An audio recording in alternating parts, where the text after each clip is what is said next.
Call to order the Siloam Springs Board of Directors pre-agenda meeting for August 6th, July 31st, 2024. Roll call. Blair. Long. Wiles. Here. Hunt. Rissler. Here. Allen. Carroll. Here. Thank you. So with that, we will begin, and Alan, I will turn the floor over to you. Thank you, Madam Mayor. First, we're going to talk, first on our list is presentations and the consent agenda. The consent agenda, and I have to go get my glasses out of my office. Regular meeting minutes, memorandum for understanding, Siloam Springs School District, school resource officers. Do you have any questions on that? Captain Spicer is here, if you don't mind. Captain Spicer can answer any question. This is it's the same agreement we've been doing for years, basically for the money, the agreement that we have with the school. Is there any questions there? I'd be happy to answer for that. All right, and then moving on to contracts and approval. Disposal Services Agreement, Public Services Department, Sanitation Division. That's where we'll be coming to you for a budget amendment. Well, he just walked out to get my glasses. We'll just give him a second to get back in. Hey, Megan, let's just jump while he's out. Let's go to ordinances, and let's just go ahead and talk about ordinance 24-23, and we'll come back to those two. Okay, Megan Thomas, Planner 1. This is the third reading for a rezoning request to rezone the property from I-1 to PD, as well as to amend the density cap. There have been no changes since the first and second reading. I haven't received any comments from the public or anything like that. Staff is still recommending approval, and I'm available for any questions that you may have. Thank you. Directors, any questions? For Megan? No? Thank you. And then we're going to jump back up. Jason, do you want to talk about Disposal Services Agreement, Public Services Department, Sanitation Division? The Cavana? For Cavana, yes, Yeah. please. Madam Mayor, Board. So what this is, in the past, we have taken some stuff to Covana. Some of the companies have asked us because they wanted to go zero waste. With their fees have gone up some, and not knowing how much we were going to take over there, I thought it'd be better to go ahead and have the board approve this because it's going to be over the 50,000 for, for the administrator to sign. In the past, the administrators always signed it, but again, with the possibility of that going up, we felt it better to bring it to you for approval. Thank you, sir. Any questions?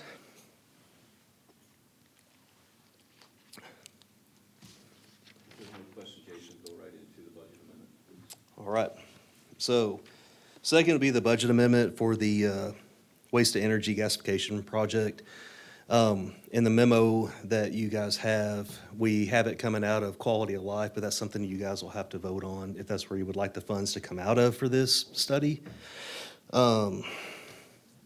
We spoke with two major companies. We had a few that reached out and had interest, but didn't actually complete the RFQ. Of the two that completed is Black & Veatch and TPG and Olson. TPG and Olson, after the grading, did grade a little lower than Black & Veatch, but TPG and Olson, they've got a better track record. They've actually been part of these studies where Black & Veatch hadn't. They're very familiar with the waste energy and the waste industry as well, where Black & Veatch didn't have as much to offer on that side of it as TPG and Olson. So we selected TPG and Olson due to the fact that they have the most experience in our book. But it will be for $250,000 for the study to be completed. Madam Mayor? Yes.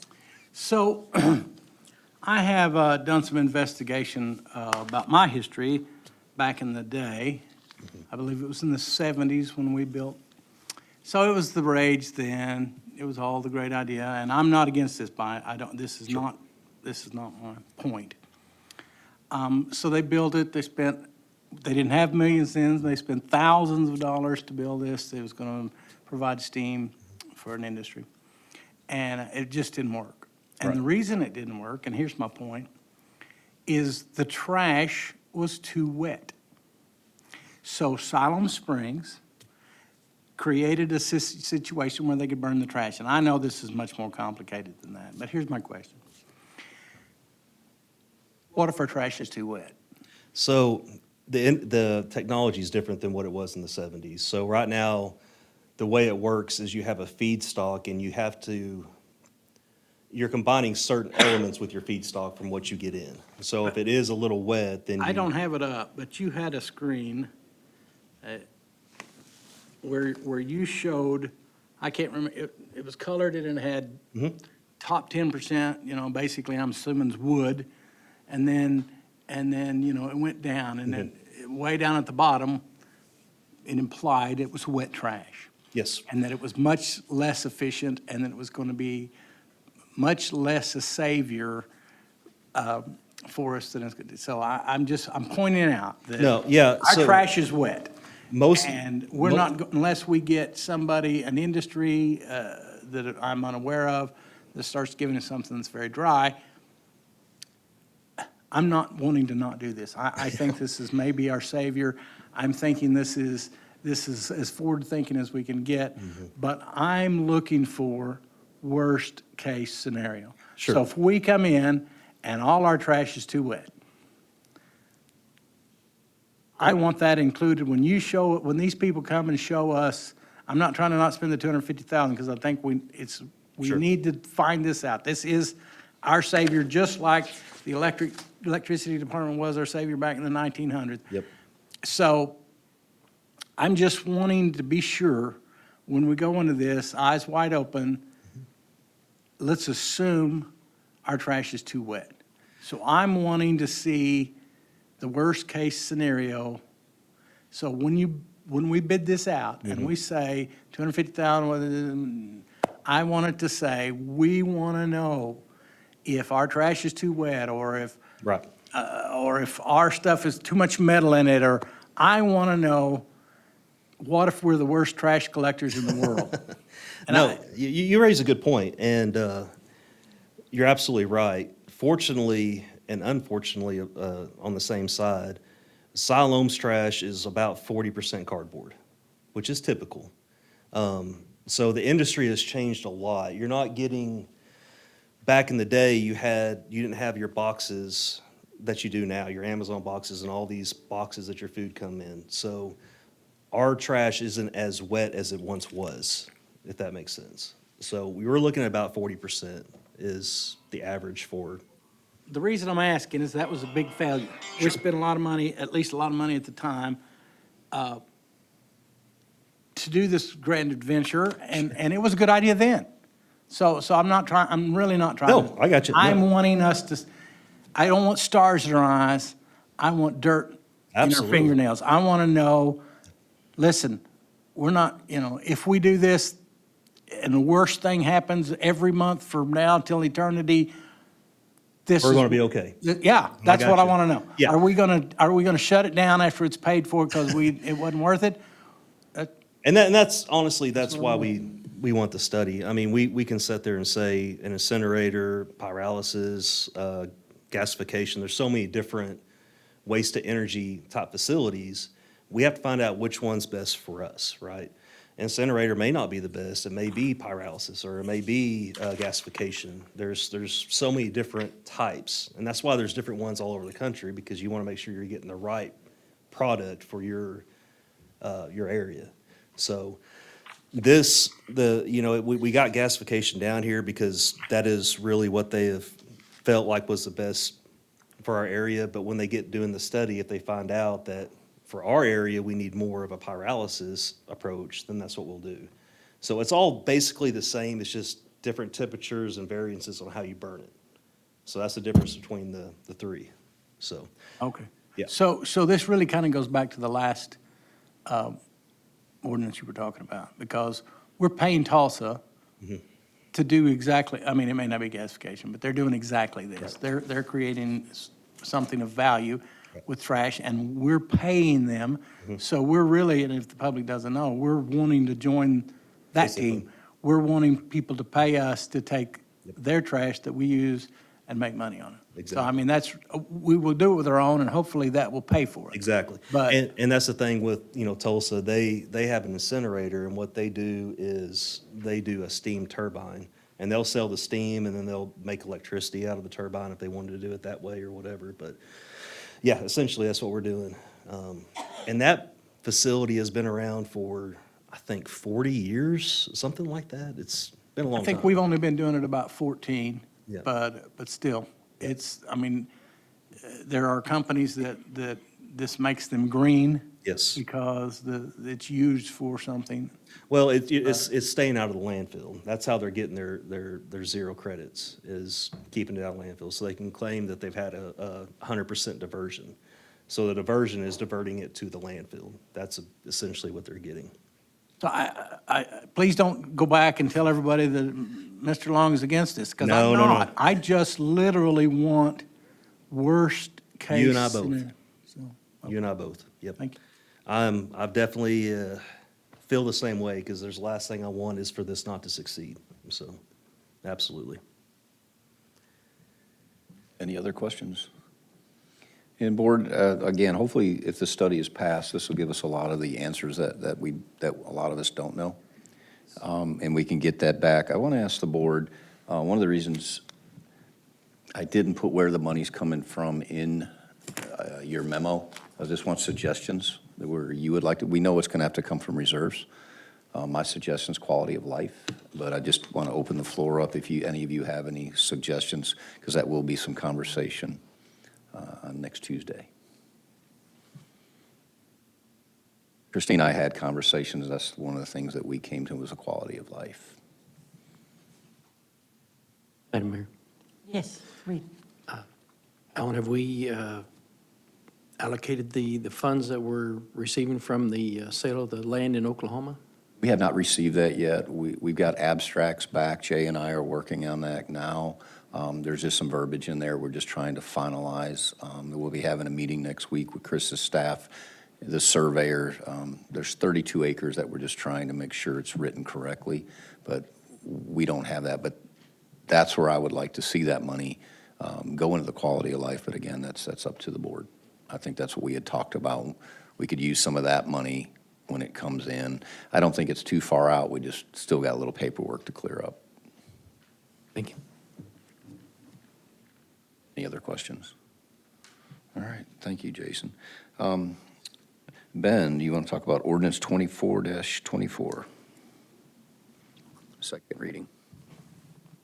Yes, thank you, Madam Mayor, members of the board. Yeah, this is just the second reading of the zoning that we're applying to the annexation territory, going to the A1 agricultural.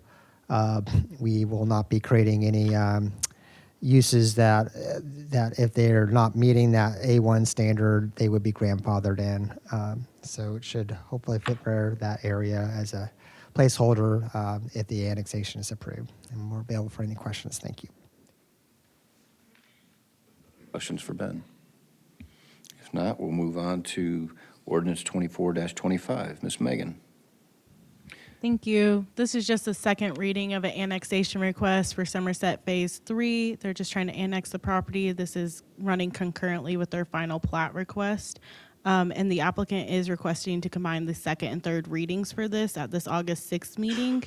I provided that to Administrator Allen earlier today, so y'all should have that.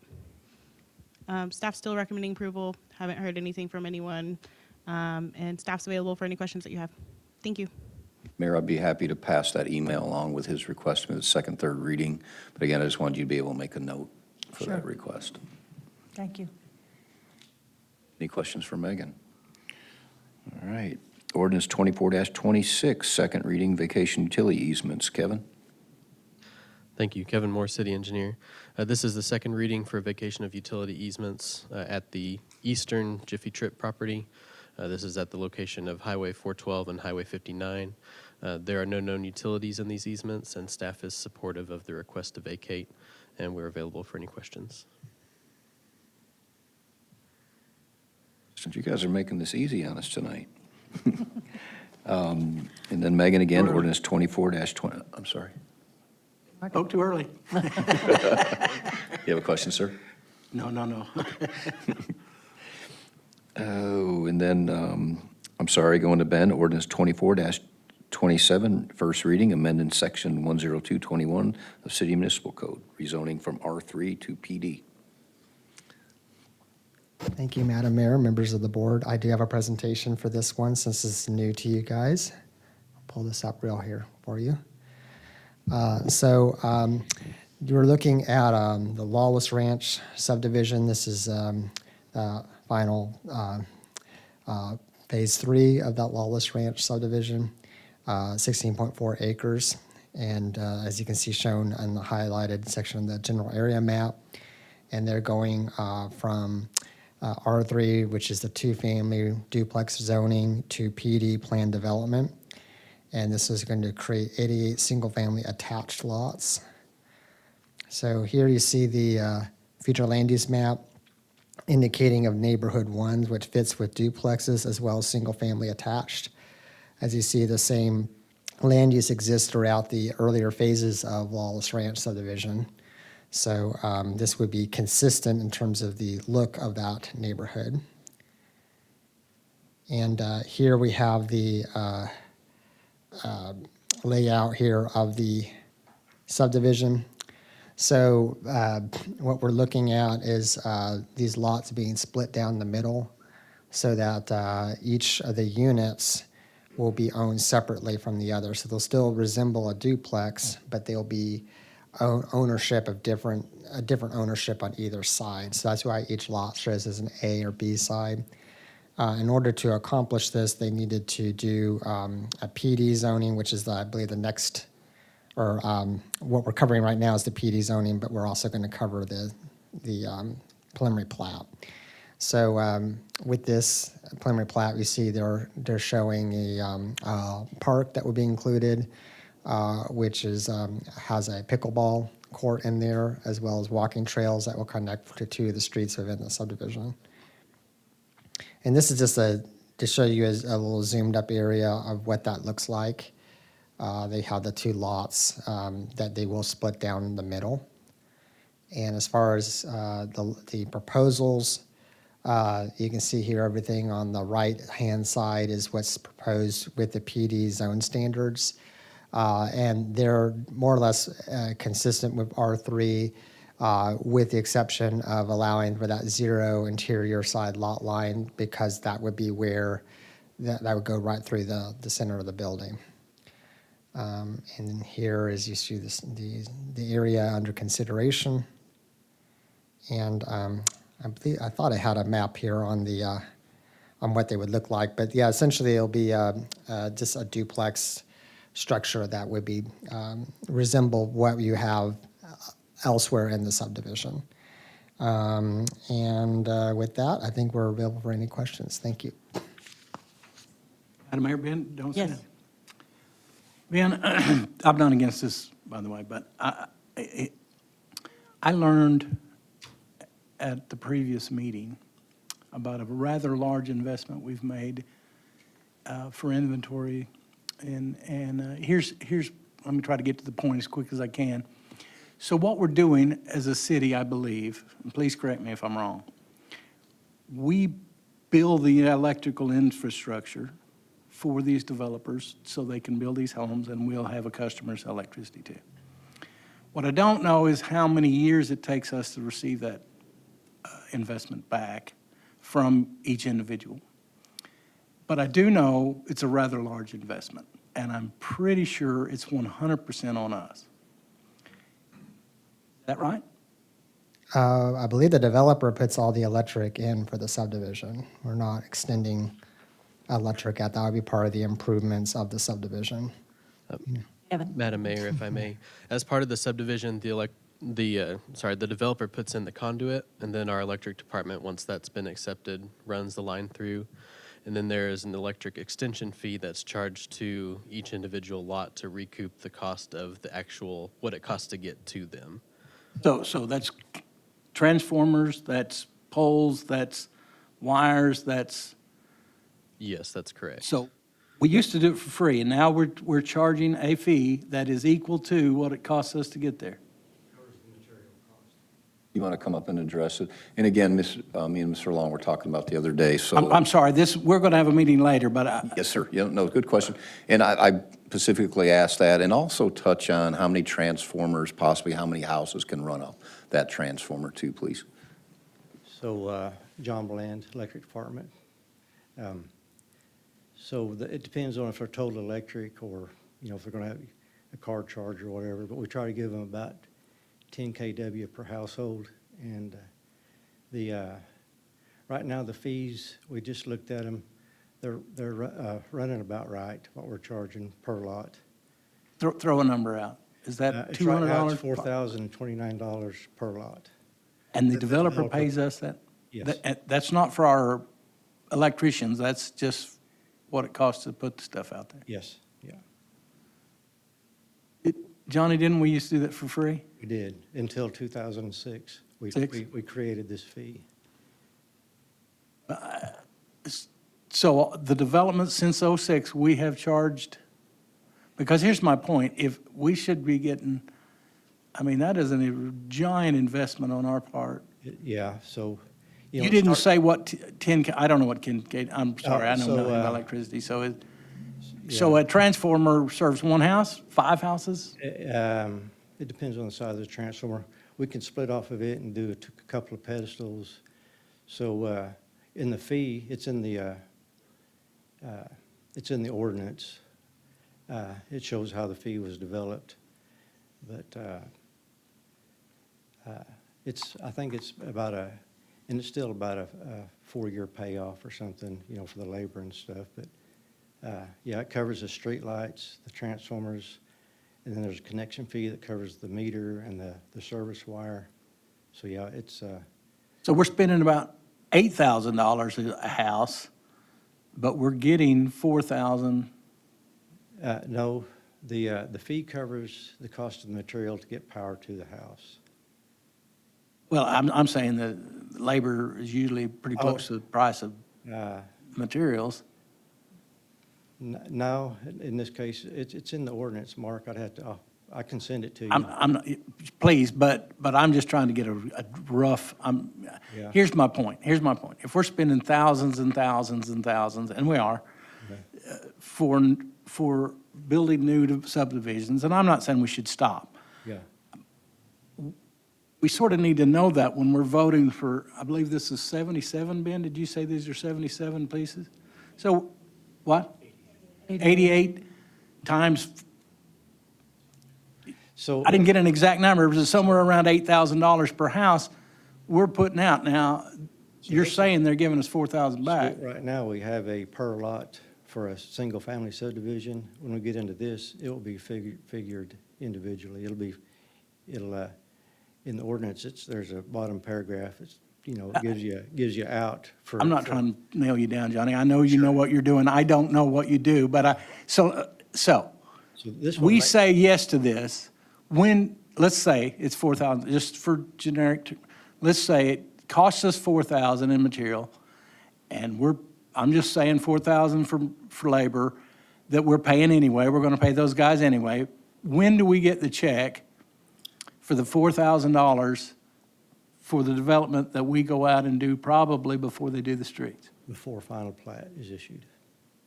Before we vote final plat, Yeah. we get 88 times $4,000. Yeah.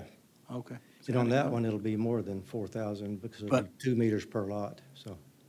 Well, I'm not trying to nail you down. I'm just trying,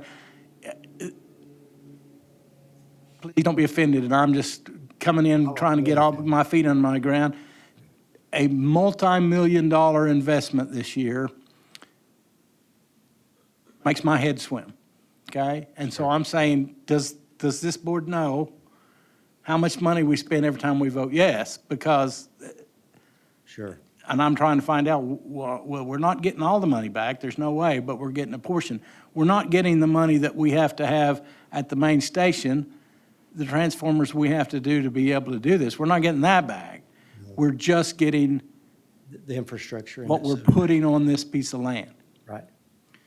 and it is most likely half, some version of not all, because the labor is still, Yeah. and those trucks aren't free. Yeah, when we just looked at it, we were a little bit low on the labor. I think we're a little bit high on material. So it's not real far off, Mark, what we're charging right now. We just Not checked. far off on total expense or On total? On total, yeah, yeah. You're saying, I don't want to misunderstand you, $4,000 covers all our expenses to do that out there? Yeah, yeah, it's real close right now. You know, our prices go up and down so much, we look at it every few months. I'm not criticizing you. I'm just trying, I don't know that, I was not aware, and I'm not sure this board knows when we vote how much money we're promising, that we have to have an inventory, because these transfers don't come, you don't go to Walmart and get one, Yeah. they're 2-year backlog. Yeah, And so we're having to order those way ahead, which is why we just spent so much money, because we ordered them and they didn't come, right? Is that- Right, yeah, yeah. So I'm really very interested in, if we're having to lay out that investment, are we charging enough? And I think we're talking about the same thing. I'm not sure we're charging enough, because it costs a lot of money to get all that there. yeah, But I'm just trying to open up our eyes if we're passing as many as we do, and I'm glad we're growing. I'm glad we are. I'm just saying, it's not our fault we have to have this kind of inventory to provide service to our citizens, yeah, but we can't lay out that kind of money every year and not start recouping it, because, yeah, I'm not sure I know enough, and we're going to talk later, and I'm sorry that, but I just want to start laying the groundwork. Hey, let's Yeah. be careful. so that's why we created that in 2006, because it was the same situation. You know, the boom that was going on then, the city was looking at going broke to subsidize the developers. So we created the fee to even it out. And you feel like at this moment, it's still working good? Yeah, yeah, we're real close right now. Okay, thank you. I'm sorry I made you come up and rehash it, but All thank right. you. Anyone else? Madam Mayor. Reed? Ben, have we done this anywhere else in town? Split the lots like this? The other example is Sun Haven Edition, out that's on the south side of the Arvest Bank at Highway 16 and 412. There are some lot lines that do run through the buildings. Yep. And Phil and I, Stokes, the director over Electric, he concurs with Johnny's telling you, because we had this conversation yesterday, feels like the fee that we're charging is sufficient to get our money back. So I did quick numbers, what you're asking for, Director. It's around $352,000 that we're getting back. That'd be, 88 times the 4,000, look about 352,000. But I'll get more information and share it with the board on that question. Thank you. Okay. Any more questions there?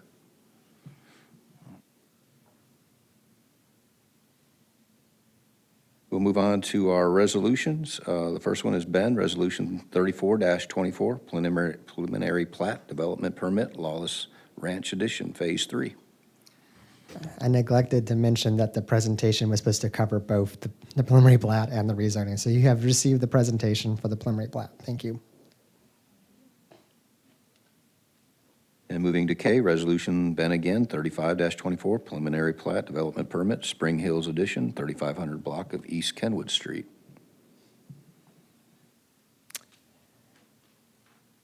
Yes, can get the PowerPoint up, please? Thank you. Thank you. So we are a different part of town.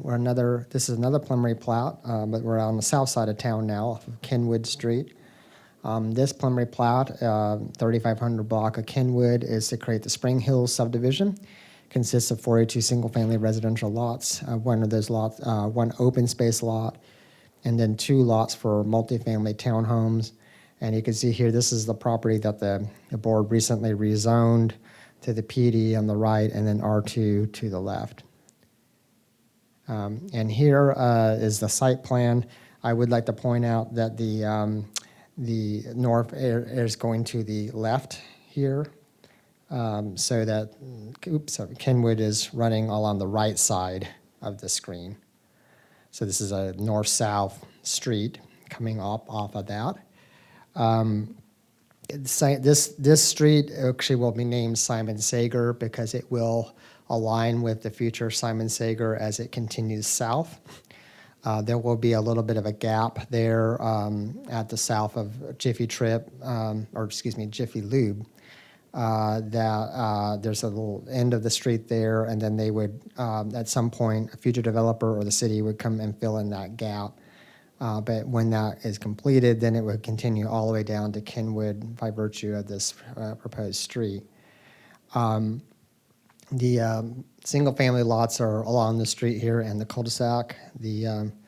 I'll point out here the open space lot down the south here, and then we have a separate significant development proposal that's under review right now. It's set to go to the Planning Commission next month, and that will be for the townhome development along for the PD section, which was covered extensively with the PD rezoning. That was the 102-unit townhomes.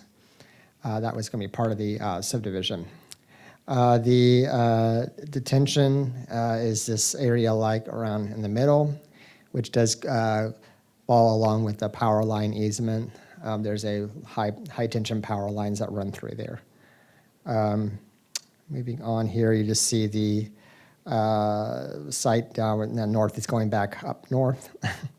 And the dotted line just denotes the different sections of the zoning. And the power, that kind of roughly runs along where the power lines are going. Staff is recommending approval with 2 needed conditions. The applicant must construct a detention pond prior to final plat acceptance. So it corresponds with each of the proposed phases. And the second condition is on the dedication of an additional easement that is needed prior to final plat. These easements will be directed by the city engineer. And with that, we're available for any of your questions. Thank you. Thank you, Ben. Excellent. Any questions there? And then moving on to L, resolution to be Megan, Resolution 37-24, Final Plat Development Permit, Somerset Subdivision, Phase 3, 3201 and 3203 East Kenwood Street.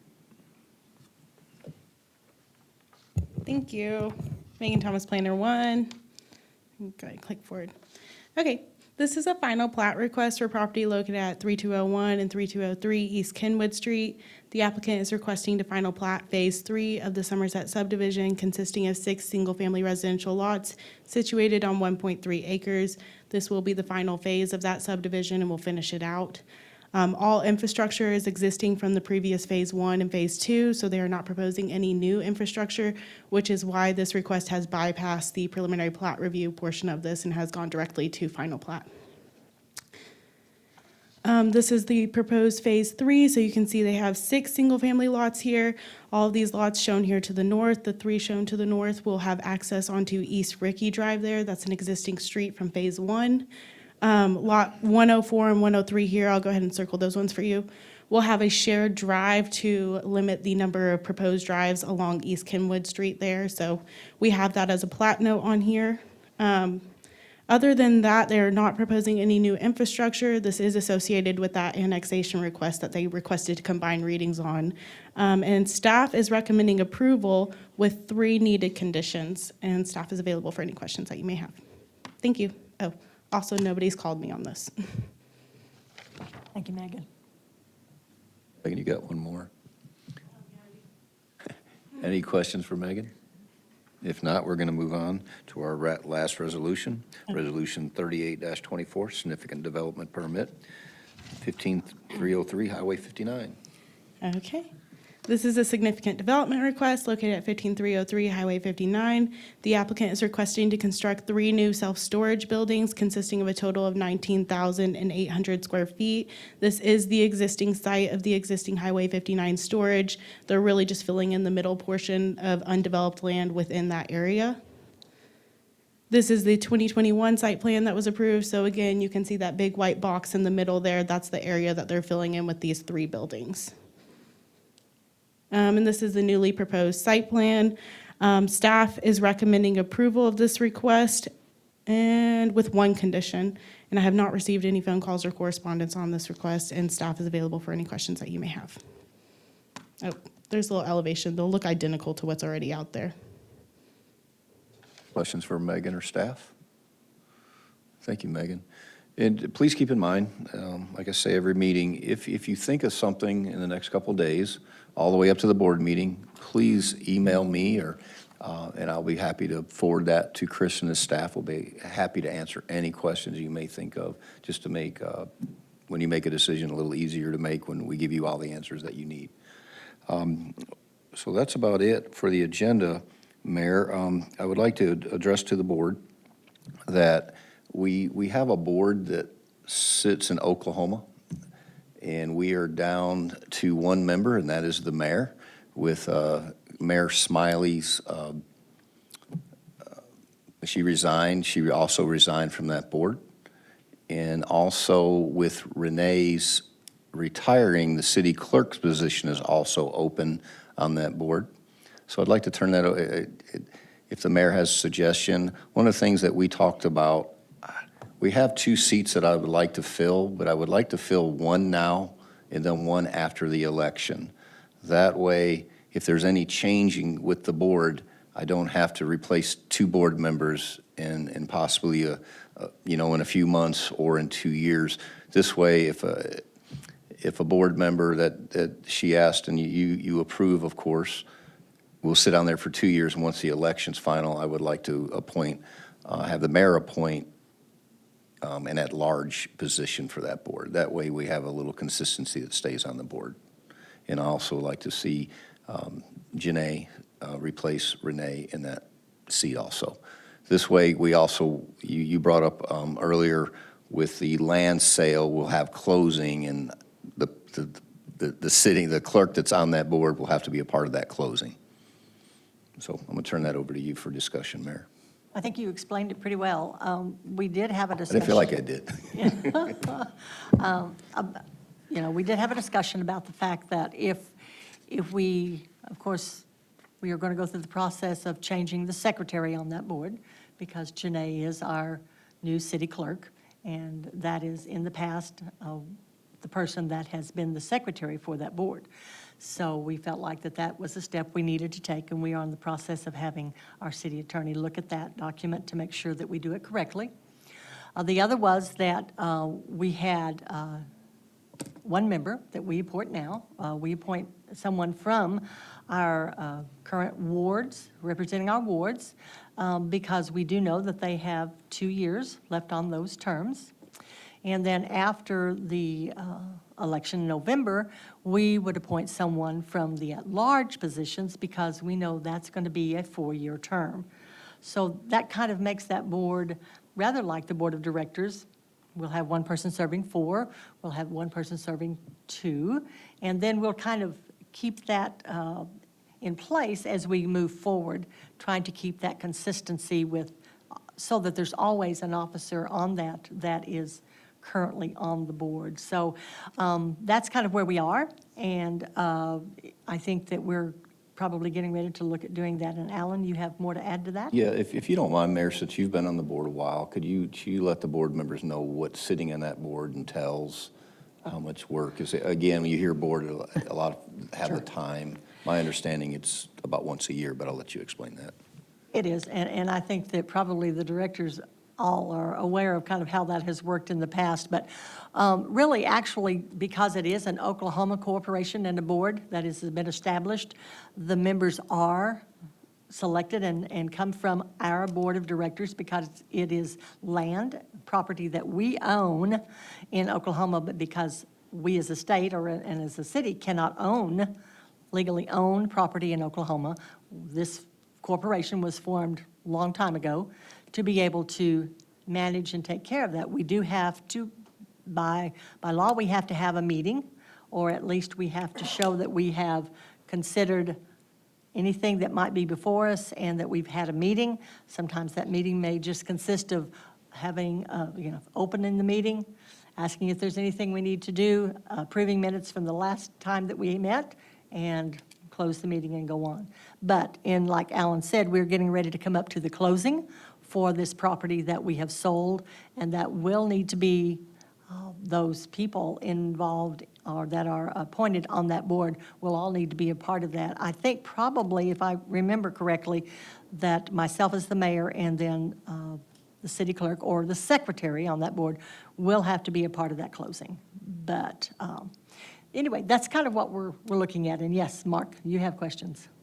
This certainly sounds like the board that I was on for 20 years, called the Illinois River, is that the same one? That's the same thing. Yeah, same board. So for my whole 20 years, it was this board excluding the mayor and not the city clerk that was on. When did it change and how did it change? I don't know exactly when. Whenever I was elected mayor, it had been changed. So I'm not sure. Alan, do you know exactly when they made that change? I'll have to dig into that. Yeah. Because as this land sale come is when I came to the attention, I knew there was a board, but when Carol resigned from the board, we knew we were going to have an open seat, and it was hard for where she's living now to contribute. And I think it's better that we have an acting board member.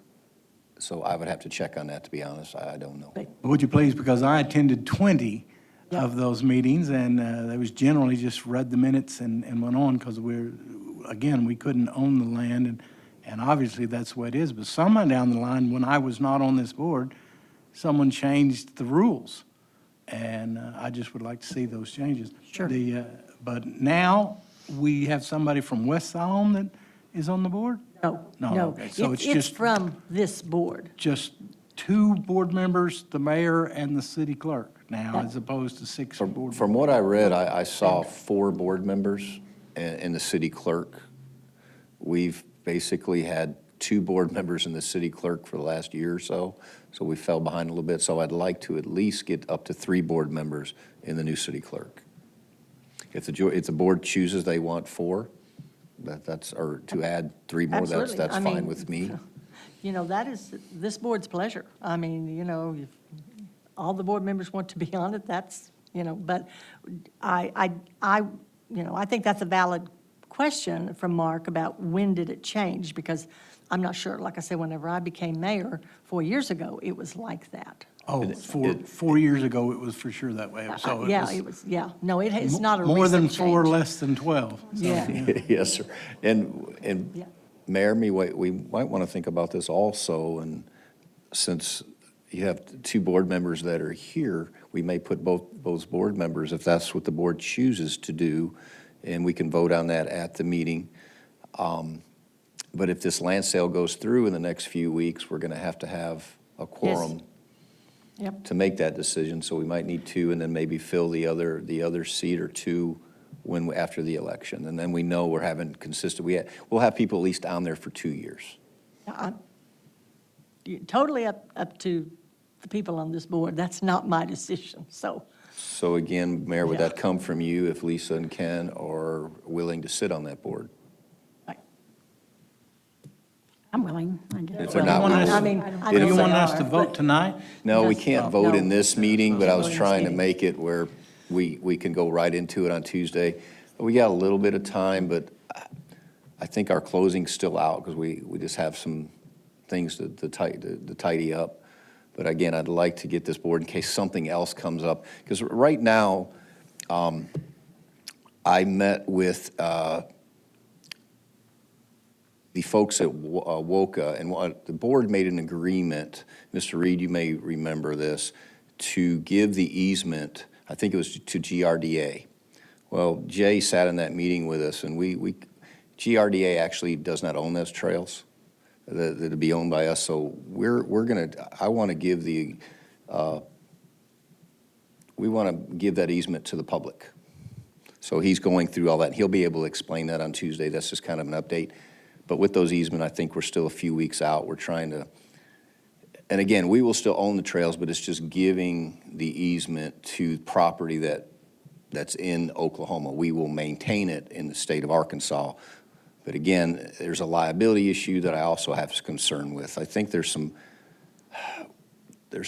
park, and Janae, you may have to talk about, I don't remember, there's some park, there's so park rules, it gives us the liability in case someone's injured on those trails.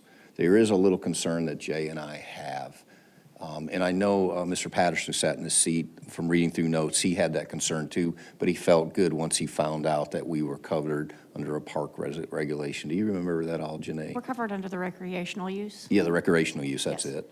And there is recreational use that we would be covering that liability. So Jay's researching that right now, but I just want to make sure the board's comfortable, the city is covered, and so we may look into a little liability. But again, I don't know if that group would fall under anything. So I'd like to have a board established in case we need them in the near future.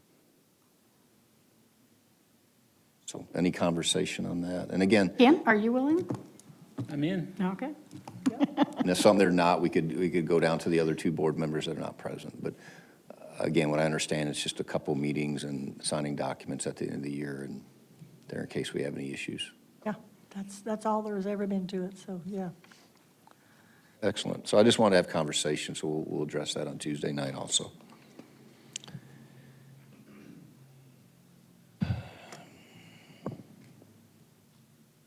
I think that's all I have, Mayor. Oh, I'm sorry. One of the things that we're going to do, thank you, Chris.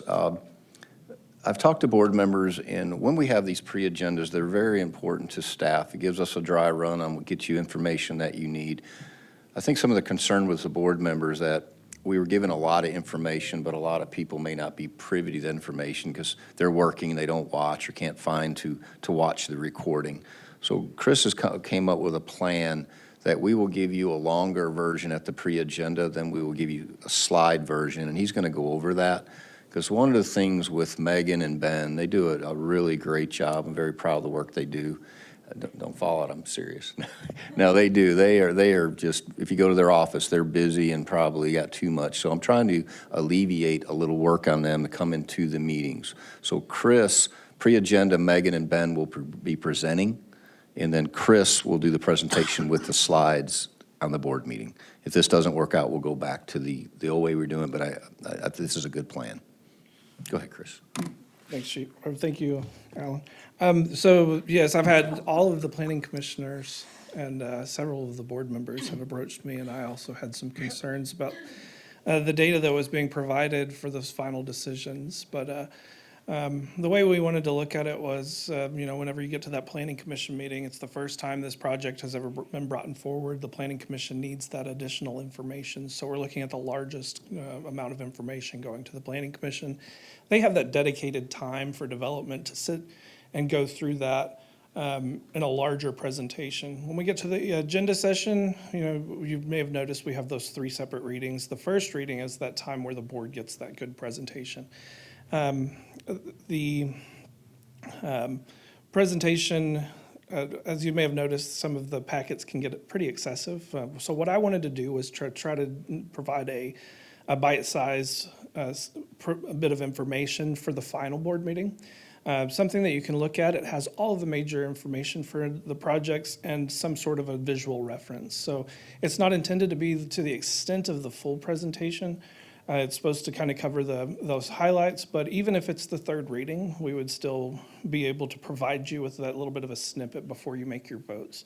This is the presentation that you'll be seeing this week, and I won't be providing this at each of the agenda sessions, and it may change a little bit from agenda session if there were certain items that were brought up at agenda session to provide what we discovered after agenda session but before the board meeting.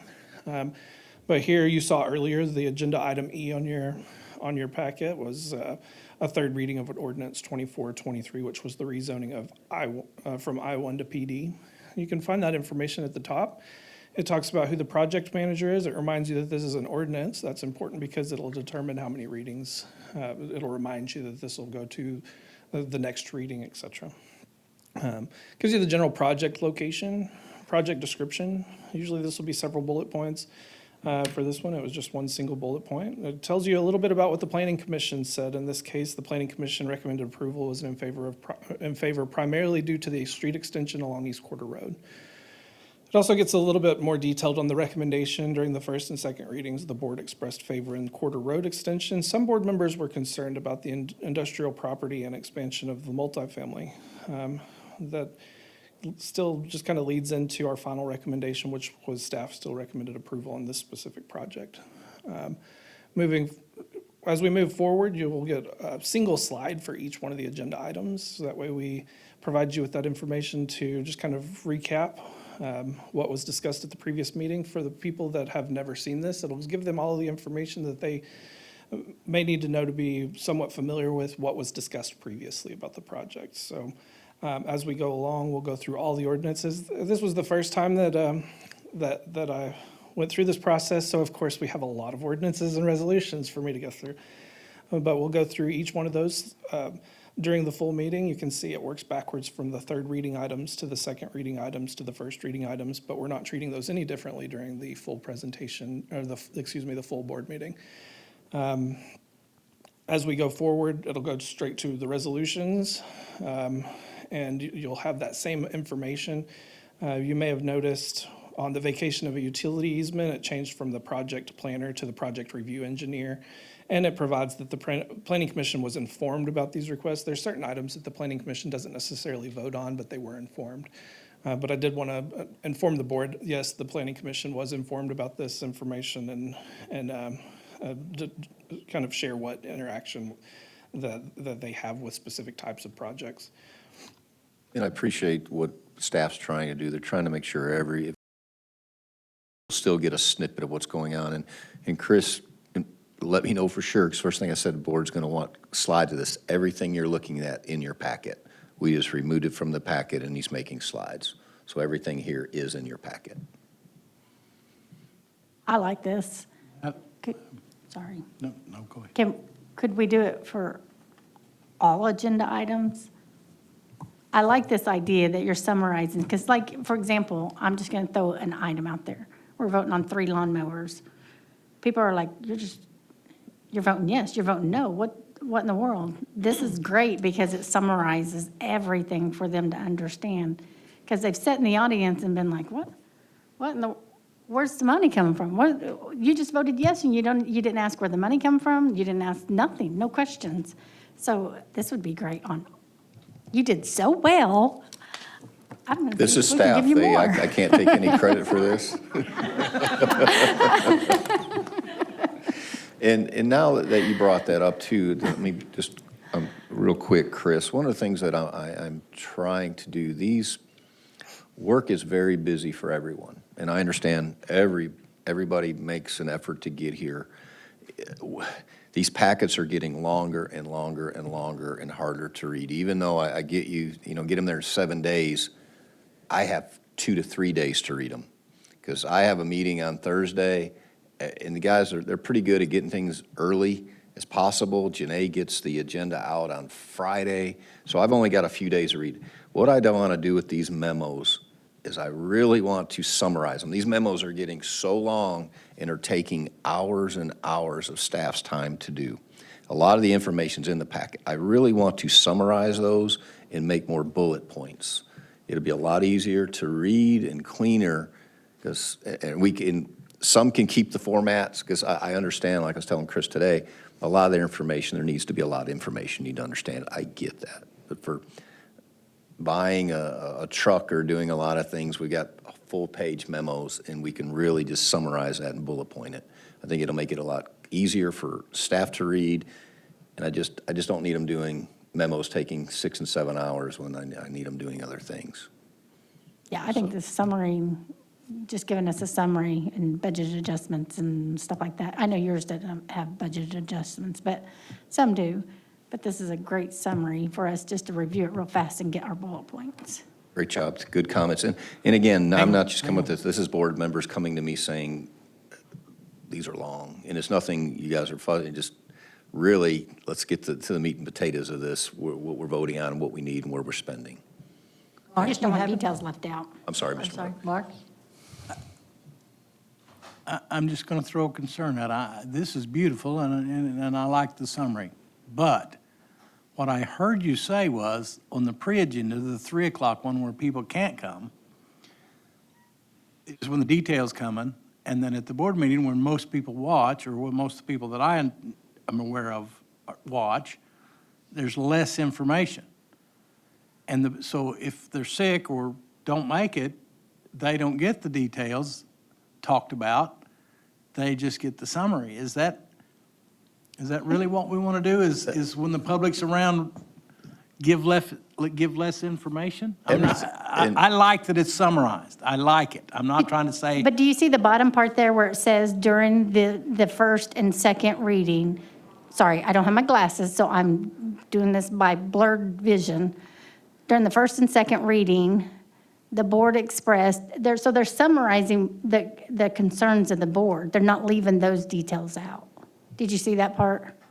Right, and I get your I point, told you Mr. it's a Long. nice summary. It's just the details, the public, on the first reading, if they don't come to this pre-agenda meeting that's 3 o'clock, people are at work, I'm at work, I have to take off to get here. And so not that many people are going to see it, and so we're giving less information to the majority of the people. Right. And let me, Megan, I'm going to put you on the spot. Megan, I check numbers weekly after we have board meetings and pre-agenda meetings. Are we still going around 100 people that actually watch the pre-agenda meeting? And we're about the same number? Only, we have about, unless you have something on the agenda, we average 5 to 6 people that come to the board meetings. We average around, go ahead, No. you know better than I do. So for the board meetings, it's typically around 100 to 200 within that week that people watch. then And the that's not just that pre-agenda, night, that's what's being viewed. Usually, like when I'm watching, there's probably between 20 to 40, give or take, watching it live, and then it just grows as people like throughout the week. The pre-agendas are a little bit smaller. I would have to look, but probably about 30 to 40.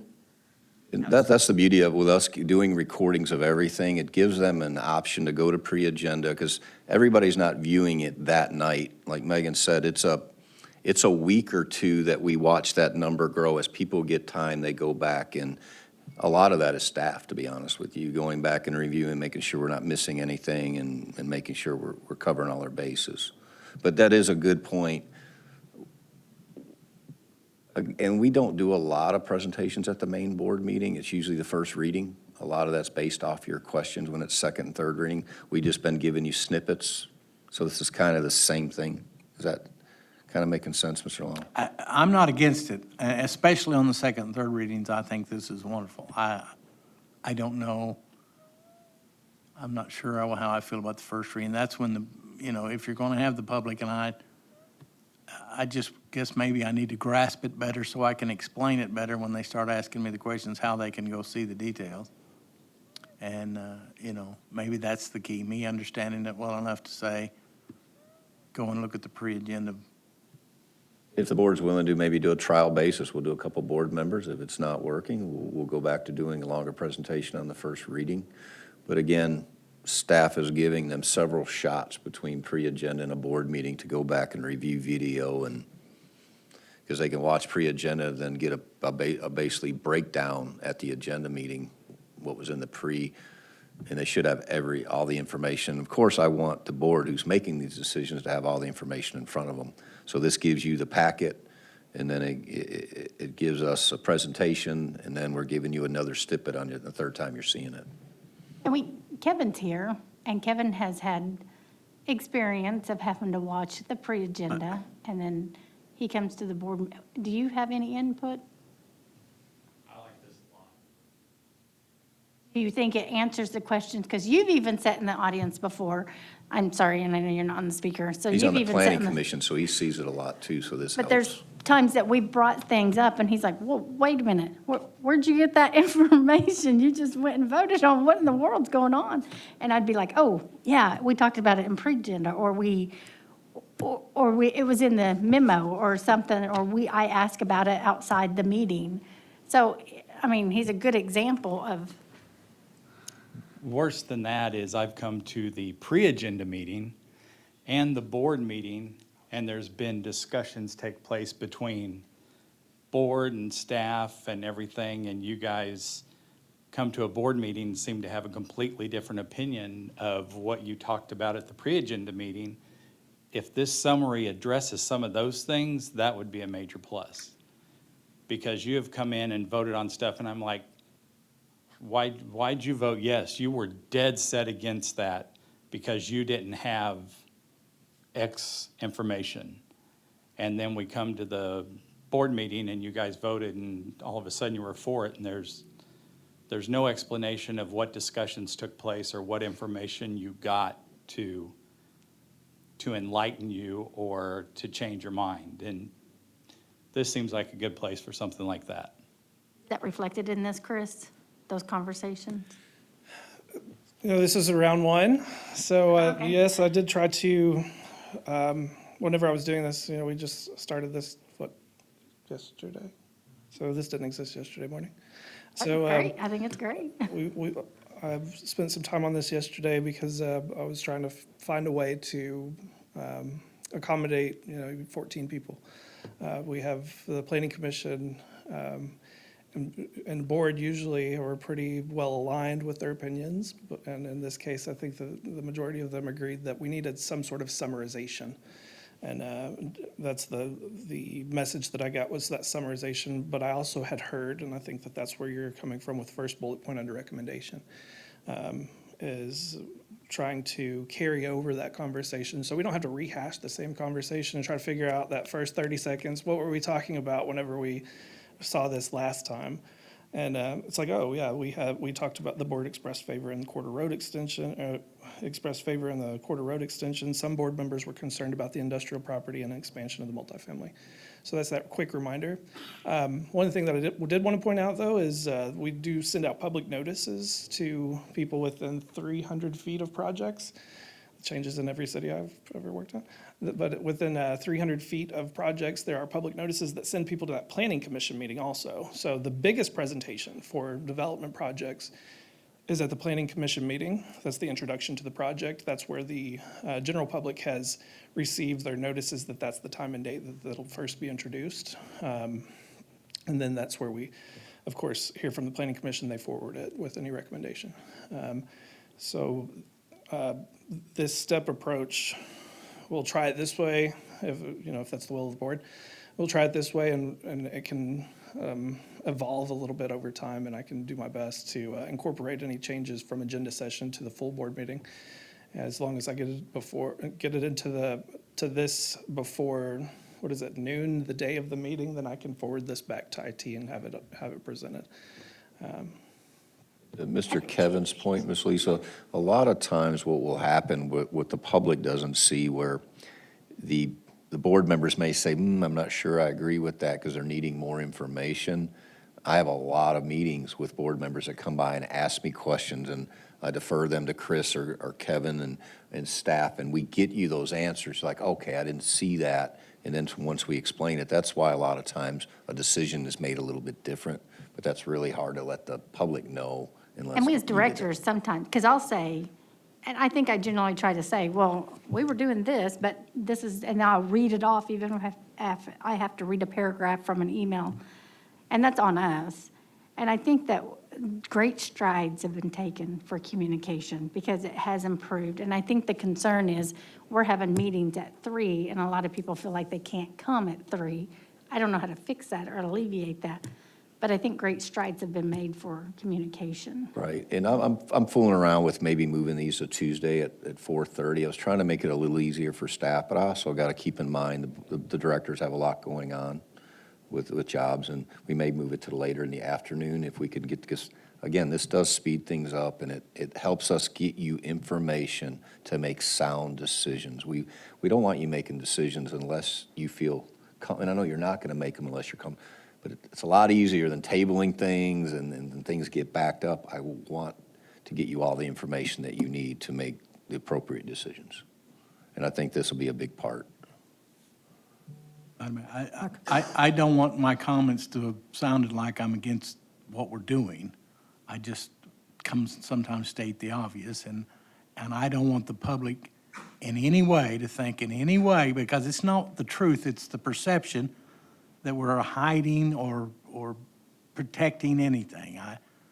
That's where I was coming from. The 3 o'clock, I have been accused of that being us trying to prevent the the public from being here. And I'm not saying that. I'm just saying it, the perception is not whether I think it or not. I don't want the public to think that we are excluding information. And this is beautiful, and I do like the summary, and I do like that. I just am prepared for the public to accuse us of not giving enough information.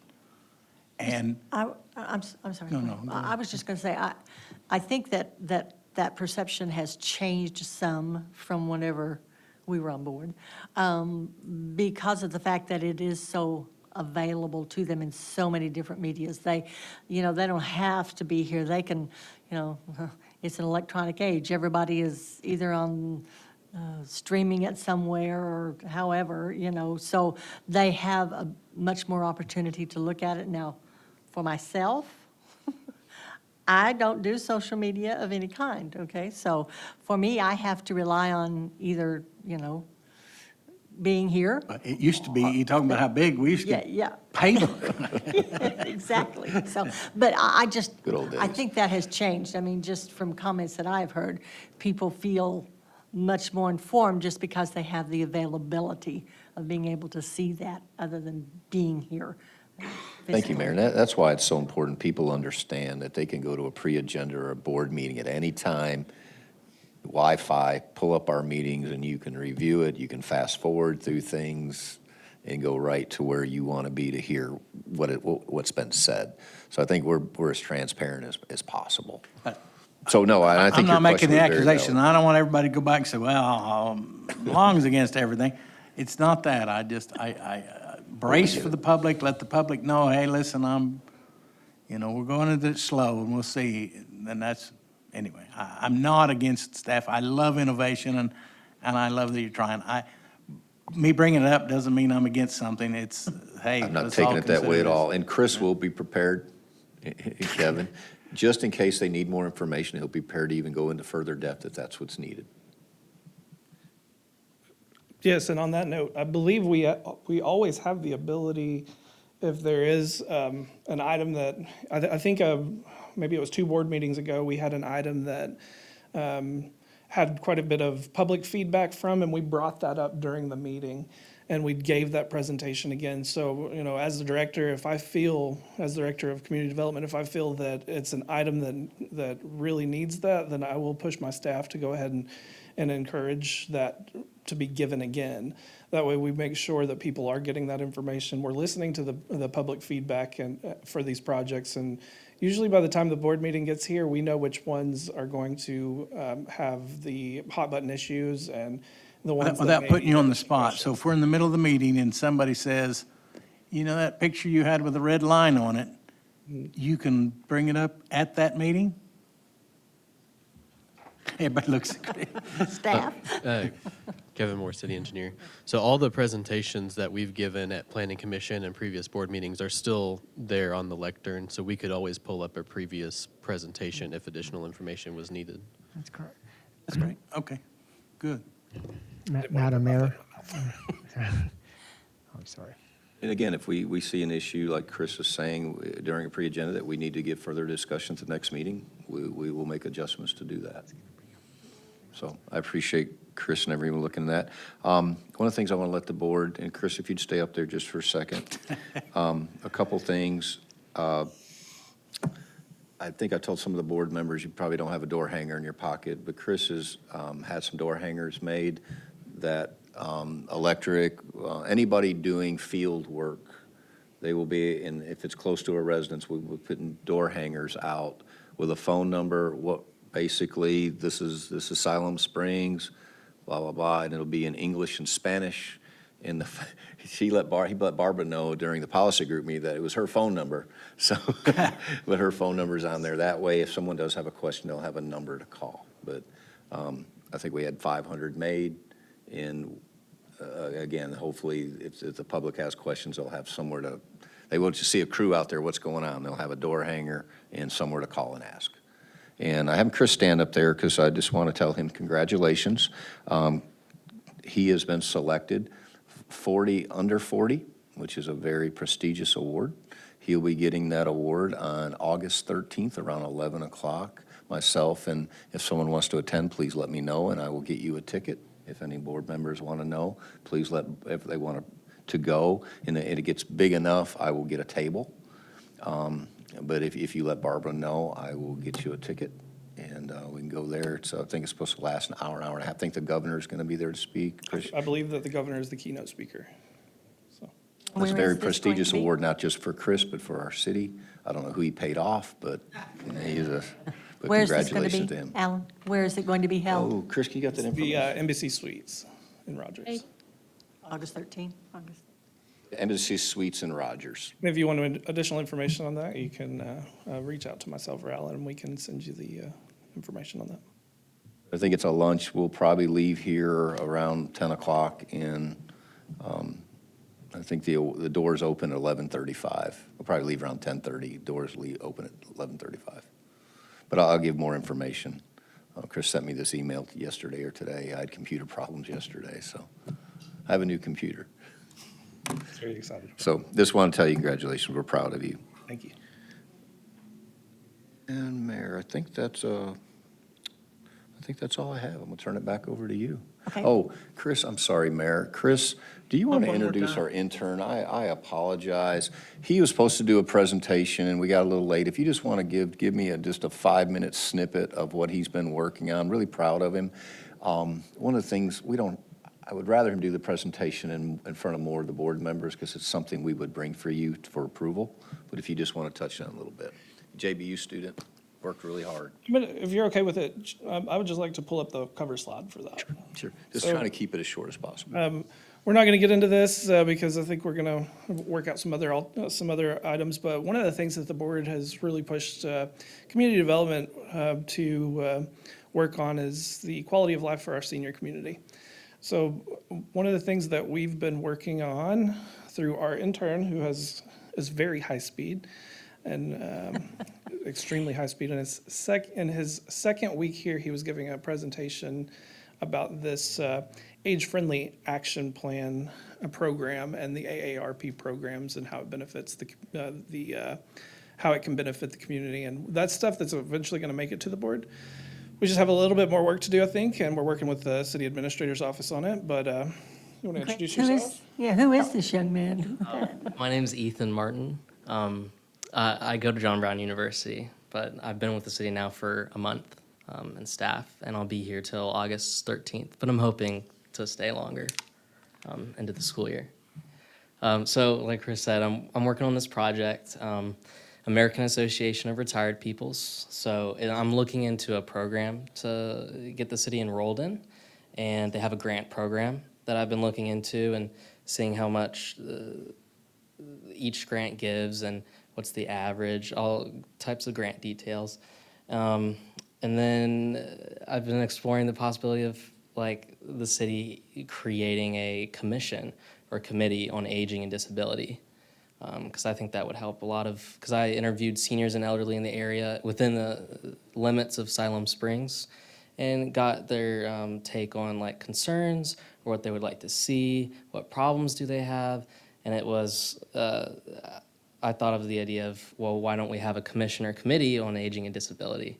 Because I think there's a need for that community to express their concerns and what they want to see in their community. So yeah, that's what this will be about when I present it. And there's a lot of details and stuff. And I was gonna send you a packet after I presented today, and I'll send you all information so you have it beforehand, so you can take a peek at it. From what you looked at, do you think this committee could also, this board is very interested in a goal of possibly, senior housing, transformational housing. Could a committee like this, in your opinion, help with that? Yes, but the grants, the amount that the grant gives is max is $50,000. So it's not gonna like build a whole housing community or anything, but it'll certainly help with like sidewalk improvements or beautifying a community. But yes, a committee would be great for addressing housing concerns, because what most seniors and elderly have told me is, well, there's a problem of transportation, one, and then number two, affordable housing for elderly and seniors. This one nice lady that's 85 years old. She lives with a 60-year-old who's going through cancer treatment. She can't live by herself because she can't afford to live by herself. And they're retired and not working. So, yes, a committee would certainly help them express their concerns and what they would like to see the city help them If with. we had that committee, I kind of hit him with that zinger. Just, again, who better to tell us what elderly need than the elderly?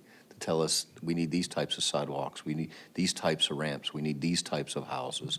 And again, I love seeing the elderly get involved in what we're doing and have input.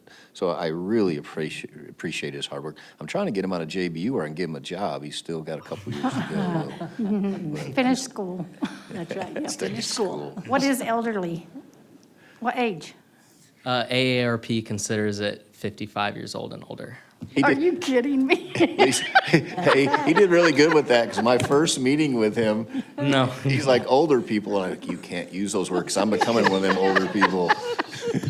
So he did really well right No there. way, that's crazy. I think he was. I'm getting this in the mail. I'm not there, but I still get mail This was from really them. good until you got nasty there at the end. Yeah, but I don't think you can get discounts till you're 65, right? Yeah, I'll tell him, the first meeting I had, he said, I'm sitting there and I'm listening to his presentation, you know, the old folks. I'm like, you can't. He was just kidding, of course. I was but kidding, yeah. He has worked. I was kidding. That's on the record that I do not. I'm looking at him, I'm like, I'm one of those people.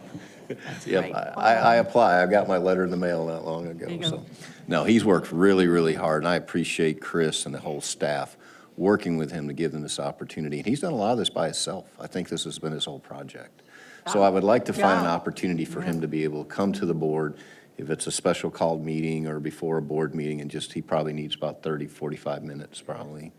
And I did just want to just briefly mention that he's been working under Ben. Ben has worked with this project also and has done a fantastic job providing the guidance for this.